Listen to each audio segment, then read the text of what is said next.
మీరేమంటారు ఇప్పుడు అనధికారికంగా ఒత్తిళ్ళైతే తెచ్చి చేస్తున్న 90% మంది చేయలేదు రాజీనామాలు. అంటే ఒకటి వాళ్ళకి అర్థమైంది క్లారిటీగా, లేదా అంటే సరిపోతుంది రేపొద్దున మనం కామ్గా ఉందాం, మీ 10,000 ఎఫెక్ట్ కూడా ఇంపాక్ట్ కూడా ఉందని అనుకుంటున్నామని అంటున్నారు ఆయన. మీ అభిప్రాయం ఏంటి?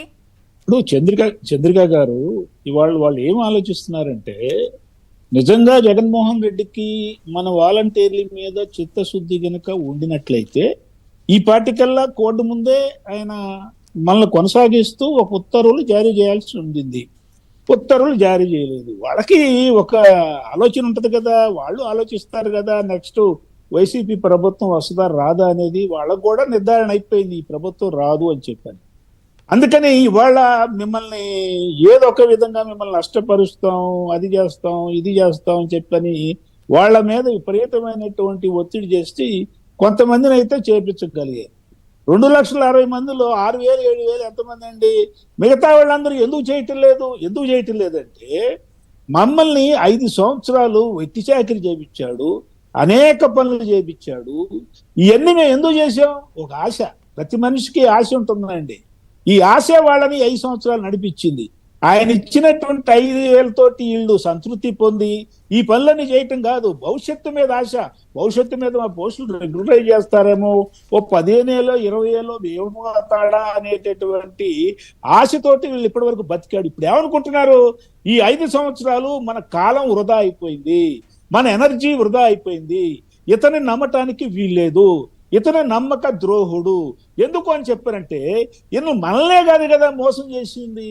ఓపీఎస్ ఇస్తానని చెప్పని వాళ్ళ మోసం చేశాడు కదా, మెగా డిఎస్సి ఇస్తానని చెప్పని టీచర్లు అభ్యర్థుల్ని మోసం చేశాడు కదా, అట్లాగే కాంట్రాక్ట్ ఉద్యోగుల్ని రెగ్యులరైజ్ చేస్తానని చెప్పని వాళ్ళని మోసం చేశాడు కదా. అంతేకాకుండా అభ్యర్థుల్ని చెప్పిన సందర్భంలో సిస్టమ్ లో మీరు చెప్పిన వాళ్ళందరూ కూడా గవర్నమెంట్ లో ఒక భాగం, గవర్నమెంట్ లో భాగమైన వీళ్ళని వాలంటీర్లు గౌరవ వేతనం ఇచ్చి మా సైన్యం మా సైన్యమే ఈరోజు రాజీనామాలకి ఎదురు తిరగడం అంటే ఎట్లా చూడాలి దాన్ని? 90% మంది ఎదురు తిరిగినట్టు ఇప్పుడు ఎదురు తిరిగారు. ఇక వాళ్ళు వెనక్కి తిరిగేటటువంటి పరిస్థితి లేదండి. నిన్న చంద్రబాబు నాయుడు గారు కొట్టినటువంటి దెబ్బతోటి బహుశా నేను అనుకోవటం జగన్మోహన్ రెడ్డికి దిమ్మ తిరిగిపోయింది. ఇప్పుడు ఆయన దగ్గర ఆన్సర్ లేదు, కిమ్మున ఉంటుంది తప్ప ఆయన చేయగలిగేది ఏమీ లేదు. ఎందుకంటే ఇందాక మీరు అన్నట్టుగా ఇంకెన్ని రోజులు ఉందండి? ఇంకా 36 రోజులు ఉందండి. ఆయనకి ఇంకా టైం ఏది? ఇంక దేని మీద యుద్ధం చేస్తాడు ఆయన? వాలంటీర్ల మీదే ఆయన మాట్లాడితే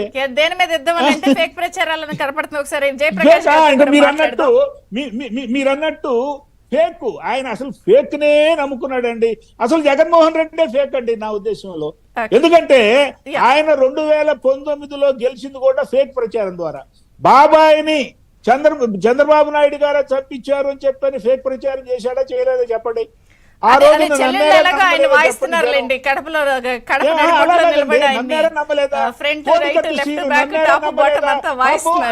జయప్రకాష్ గారు 2014లో వాళ్ళ నాయన చచ్చిపోయినాడు,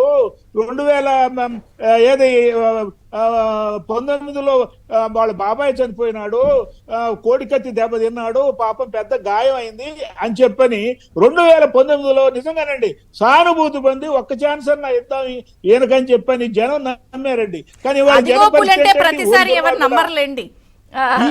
జయప్రకాష్ గారు మీరేం చెప్తారు?